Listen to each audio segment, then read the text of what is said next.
On y va? Objectif de cette vidéo, je te rappelle qu'on est dans comprendre le système nerveux en classe de 4e. Objectif de cette vidéo, on a vu plein de choses en fait avant. On a vu les neurones, on a vu ce qu'était le message nerveux électrique, comment il se propageait.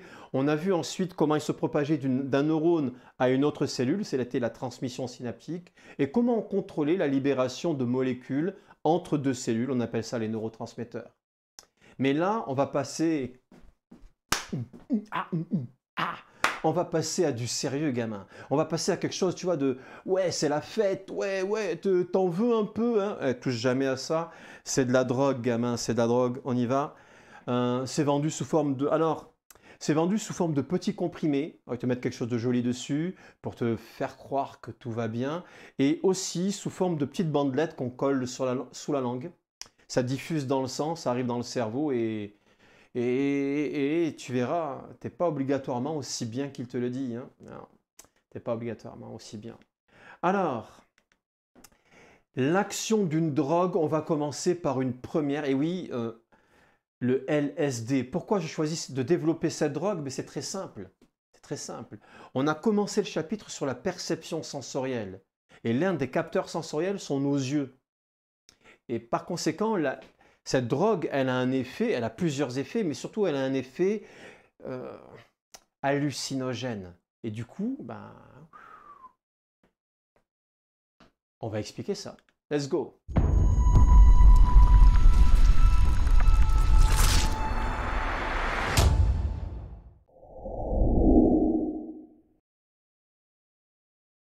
Alors le LSD est une drogue et comme n'importe quelle drogue, c'est un psychotrope. C'est marqué là. Psychotrope. En plus, lui, il est hallucinogène, mais psychotrope. Mais ça veut dire quoi? Psychotrope. Eh bien, psychotrope, ça se dit d'une molécule qui modifie le fonctionnement de ton cerveau. Ça modifie le fonctionnement du cerveau. Eh ouais, c'est important. C'est important de savoir. Et ça modifie, mais attention, le cerveau, lui, il va vouloir recommencer. Alors, un psychotrope est une substance qui modifie le fonctionnement du cerveau. Ok, alors que se passe-t-il quand tu prends du LSD? Qu'est-ce qui se passe? Alors, ça commence bien. On a des visions très colorées, très intenses. Alors, tout peut devenir très coloré dans ton champ de vision, c'est une première conséquence. Deuxième chose, tu sais, tu as comme dans certains clips vidéo, quand les gens se mettent à bouger autour de toi, bon, si tu es dans un endroit festif, les gens dansent par exemple, les gens se mettent à bouger et en suivant la main, il y a une sorte de lumière. Ça aussi, c'est un effet possible. Tu vas me dire, mais c'est super, tu en veux, gamin. Mais c'est pas bien, n'y touche pas. Alors, c'est ce qu'on appelle le LSD. Tu vas me dire, mais est-ce que c'est le seul effet? Gamin, ça va plus loin, c'est beaucoup plus fort que ça. Deuxième effet, la synesthésie. Tu sais pas ce que c'est? Je t'explique, gamin, je t'explique. Tu es chez Science. Mets-moi un pouce bleu là tout de suite. Là. Et c'est une vidéo que je sais, tu vas adorer. Mets-moi un pouce bleu parce que là, il y a du lourd qui arrive. Hop, tout de suite. La synesthésie, c'est, tu es là, tu es tranquille et tout d'un coup, tu te mets à voir des choses qui ne sont pas là. Tu vas me dire, c'est des hallucinations? Non, pas simplement. Ce sont les sons que tu entends. Les sons, ton cerveau a changé de fonctionnement. Les sons deviennent des choses visibles. Tu vois des choses visibles. Des sons ou des odeurs. Ça veut dire que normalement, tu as une partie du cerveau dédiée à la vision, une autre pour l'audition, une autre pour le toucher. Chaque région, on l'a vu au tout début du chapitre. Chaque région du cerveau est spécialisée. Et bien là, plus de frontières. Tout fonctionne un peu n'importe comment. Et du coup, ouais, tu vois des choses qui sont là, des choses qui ne sont pas là. Tu vois des sons, tu vois des odeurs et tu entends de la lumière. Enfin, c'est un truc de dingue. Ah, c'est un truc... Synesthésie, gamin. Synesthésie. Alors, tu vois, là, ça avait l'air cool. Et là, du coup, tu commences à dire, ouais... ça commence à devenir un peu chaud quand même, cette histoire de LSD. Mais c'est pas fini. C'est pas fini.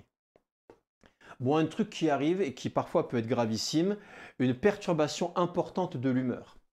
Ouais, ça veut dire quoi? Eh bien, je te rappelle, tu as pris de la drogue, tu es dans une fête, Il y a de la musique, boum, boum, il fait sombre et de la lumière un peu flashy. Tu peux te sentir agressé, tu peux devenir colérique. Tu peux être très angoissé tout d'un coup et brutalement sans que ça prévienne. Tu vas me dire, oui, mais est-ce que ça va pas plus loin? Ben oui, si je mélange ça avec les hallucinations et de la synesthésie et que je rajoute tes peurs profondes, eh bien parfois tu peux faire un bad trip. Ah oui. Tu peux par exemple, imaginons que toi ta peur c'est, je sais pas, les cafards. Ouais, t'aimes pas les cafards. Personne n'aime les cafards. C'est bestiolé et dégueulasse. Eh bien, imagine que tout le monde est en train de danser autour de toi. Pouf, pouf, pouf, pouf, pouf. Et tout d'un coup, tu te mets à voir ces personnes, non plus comme des personnes, mais comme des cafards géants qui se mettent à bouger partout autour de toi. Eh bien, là, tu vas te sentir angoissé et agressé. Tu vas lutter pour ta survie. Tu vas attraper une chaise et tu vas te mettre à taper. Ah oui, tu te défends. Après tout, c'est logique dans ton monde à toi, là-dedans, dans l'hallucination. Eh oui, et tu commences à voir que c'est pas toujours un éléphant rose qui passe comme ça dans le paysage, non. Ça peut être beaucoup plus dur que ça. Et tu vas me dire, est-ce que c'est fini? Parce que là, ça commence à être lourd, les effets du LSD. Ouais, mais pas seulement, il en reste un. Il en reste un. Et tu veux savoir lequel? La fusion de l'ego. La fusion de l'ego. Ça veut dire quoi? Alors, je t'explique. Là, toi, dans ta tête, tu as conscience de qui tu es. Tu es dans ton corps. Tu vois tes mains, tu reconnais tes pieds. Voilà, ça c'est moi. Ouais, je sais qui je suis. Eh bien, quand tu prends du LSD, il peut y avoir une fusion de l'ego, c'est-à-dire tu regardes un objet. Je sais pas, là je suis en train de regarder une lampe sur mon bureau. Je regarde une lampe et eh bien, je vais fusionner, c'est-à-dire que je vais avoir l'impression d'être cette lampe et de plus bouger. Ben oui, la lampe, ça bouge pas. Pour moi, c'est logique. Je suis le bois et le métal de la lampe. Je bouge pas. Je suis comme elle, tu vois. Je suis une lampe. Ou je regarde une chaise, ou je regarde un nuage et j'ai l'impression de flotter. Tu vas me dire, ouais, ça a l'air cool, mais pas tant que ça. Parce que du coup, tu vas te comporter de façon très bizarre pour ceux qui sont autour de toi. Ah oui. Et tu parles pas parce que tu es une lampe. Bienvenue dans le monde de la toxicomanie. Hep, gamin, faut pas y toucher, c'est pas bien. Ah non, c'est pas bien. C'est pas bien du tout. Touche pas à ça. Et donc, du coup, tu te retrouves avec un bad trip. Et le bad trip, c'est pas bon. Alors oui, tu peux monter et descendre, high and down. Tu peux, ouais, non, il y en a, ils se suicident. Ah oui, il n'y a pas que cette drogue-là, il y en a plein. Tu mélanges ça avec de l'ecstasy. Au début, tu vas être très dynamique et puis ensuite, il y en a, ils se suicident souvent le lendemain ou 2 jours après. Parce qu'on a une baisse de la quantité de neurotransmetteurs dans le cerveau et ils sont pas bien. Alors, dépression profonde, angoisse, il suffit que...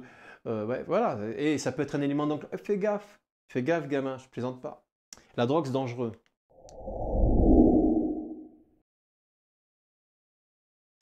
Bien, alors maintenant, on va s'intéresser au mode de fonctionnement. Comment ça agit sur notre cerveau? On vient de dire les effets, mais comment ça agit?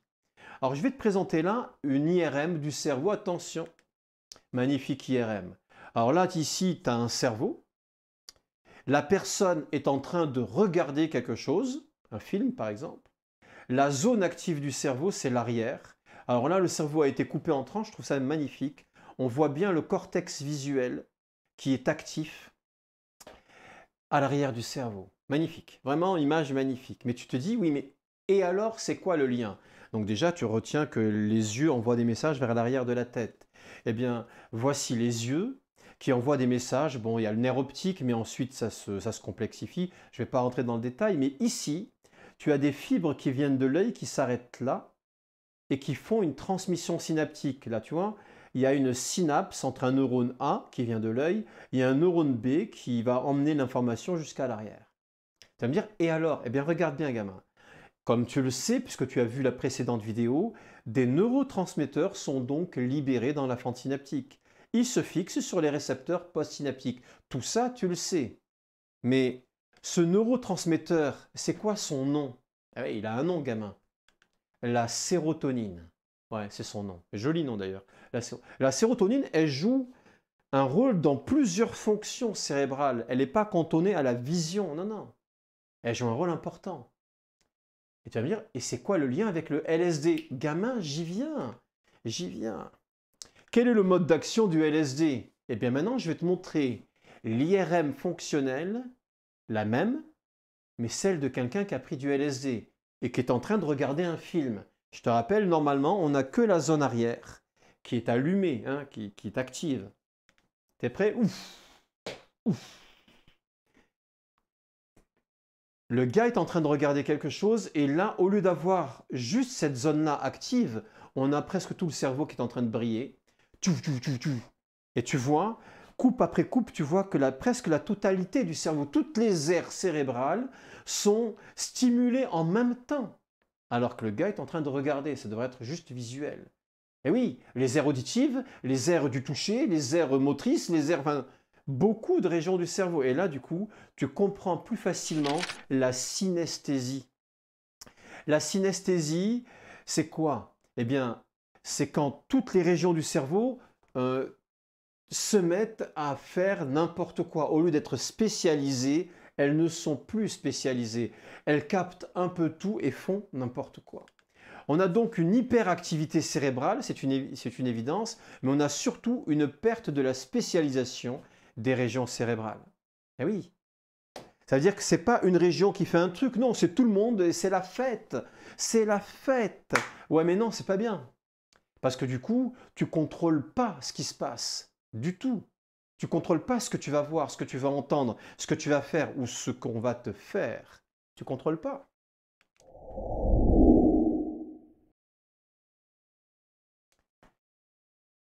Mais tu vas me dire, ok, mais comment le LSD peut-il agir et c'est quoi le lien avec la vision, avec la sérotonine, ce neurotransmetteur qu'on trouve dans différentes régions du cerveau? C'est quoi le rapport? Quel est le rapport? Alors là, je vais descendre au niveau moléculaire, je vais te montrer ce qu'est la sérotonine. La voilà, ouais, magnifique, j'ai fabriqué ça. Donc, tu as ici une magnifique image qui te montre le neurotransmetteur. C'est évidemment la sérotonine. Et toi, tu connais ton cours, tu as vu ma précédente vidéo, tu sais que la sérotonine, pour pouvoir agir, doit venir se fixer sur un récepteur de forme complémentaire. Ben le voilà, je t'ai dessiné un récepteur postsynaptique de forme complémentaire. Alors, si tu prends cette molécule et que tu la mets là-dedans, elle rentre, ça s'emboîte, ça se complète, c'est complémentaire. Et là, les neurones fabriquent des messages. C'est-à-dire, et le LSD dans tout ça, j'ai pas compris. C'est là que s'opère la magie de Science SVT. Voici le LSD. Tu vas me dire, c'est pas pareil. Attends, c'est pas pareil. Tu as raison, c'est pas pareil. Mais il y a une région du LSD que j'ai mis en rouge là. Cette partie de la molécule, eh bien, c'est la même. C'est la même. Ouais. Et du coup, cette similitude moléculaire, elle permet quoi? Eh bien, elle permet au LSD que tu as pris dans ton cacheton, eh bien, de venir se fixer ici et de suractiver des neurones qui n'avaient pas envie d'être suractivés et du coup de provoquer la synesthésie, les hallucinations, les changements d'humeur, l'angoisse, etc. Et gamin, c'est pas agréable au final. Ben non, c'est pas agréable. Mais là, tu as l'explication moléculaire de l'action du LSD sur le cerveau et c'est pas bien. C'est pas bien.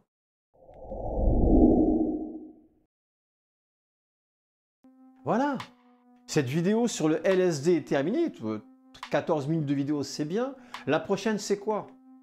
Drogue et plaisir. Et drogue et plaisir. Gamin.